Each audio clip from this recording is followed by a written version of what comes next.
Try na ba mo pagpamaligya but it didn't go as planned? Well, maybe it's because you haven't actually really learned about planning. Or maybe you just need to do the different ways of selling. Hi there! We're Cluster 2 and we're excited to share with you our passion for planning. Ang planning ay part na siya sa PETS, which means Personal Entrepreneurial Competency. Sa planning naatay goal setting, information seeking, systematic planning, and monitoring. Goal setting. Ang goal setting is mo na siya ang identify kung unsa ang imong gusto ma-achieve in life. O dapat po magplano ka about ana. When it comes to life goals, lahi-lahi kita ang mga pangandoy na ay gusto mag-teacher, na ay gusto mag-lawyer, o na po gusto mag-doctor. But, what should we do para maabot na natin ang mga life goals o pangandoy? Now, dari musulod ang goal setting. Ang goal setting again, muna siya ang pag-identify. Okay, for example, gusto ka mag-doctor. Now, kung gusto ka mag-doctor, you have to make plan about it. And then, pagka-third, kung naana kay plano, kailangan ka mag-focus sa ng plano. So, kubali, doctor, mag-make a plan, and mag-focus sa inyong plan. For example, ako na ako shop. Handy shop kunuhay. Ang ako ang gusto nga goal is mag-increase ang monthly sales na ako by 20%. Pero, unsa man ang atong buhaton para ma-achieve natin na ang 20%. Now, here are the steps. Step number 1. Train steps on new sales technique. Pwede na to himuan og another techniques para mahikayat ang mga customers to buy from our shop. Step 2. Promote a special sales or discount.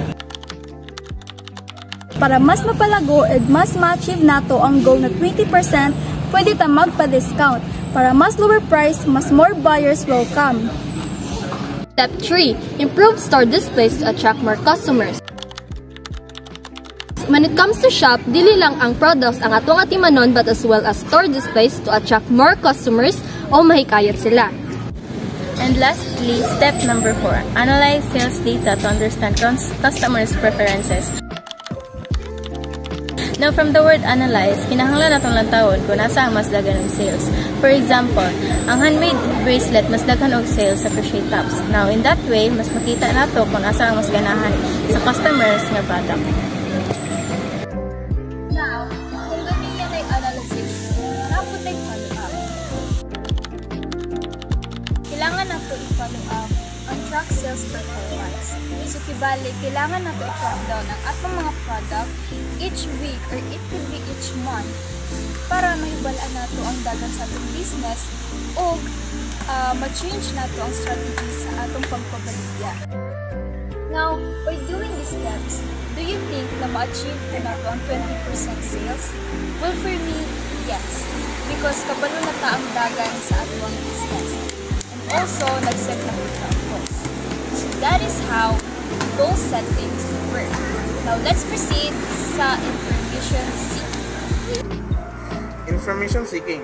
In business, information seeking means to look something useful facts or data to help make better decisions and solve problems.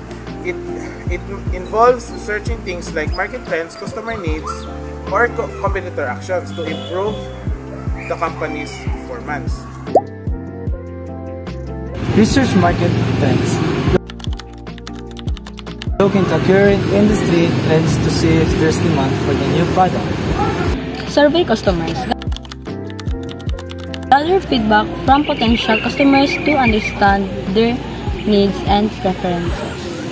Analyze competitors. Study what similar competitors' products are offering in their pricing strategies. This information helps the company make better decisions about the product's features, pricing, and marketing strategy. Systematic planning and monitoring. A structured approach to setting goals and tracking progress. Systematic planning. This means creating a detailed, organized plan to achieve specific goals. It involves setting clear objectives, outlining steps to reach them, and deciding on resources needed. Monitoring. It involves regularly checking progress against the plan to ensure everything is on track. Set goals. Decide on specific target like achieving 20K in sales within the first 5 months. Create a plan. Outline steps such as product development, marketing strategy, distribution channels, and launch date. Allocate resources. Budget for marketing, production, and staff training, while ang sa monitoring na ay monitoring track progress, regular review, sales data, marketing, performance, and customer feedback. If sales are lower than expected, tweak the marketing strategy or product features. Review outcomes. Assess overall success after the launch and use insight to improve future product launches. In conclusion, ang systematic planning and monitoring is important as much as planning.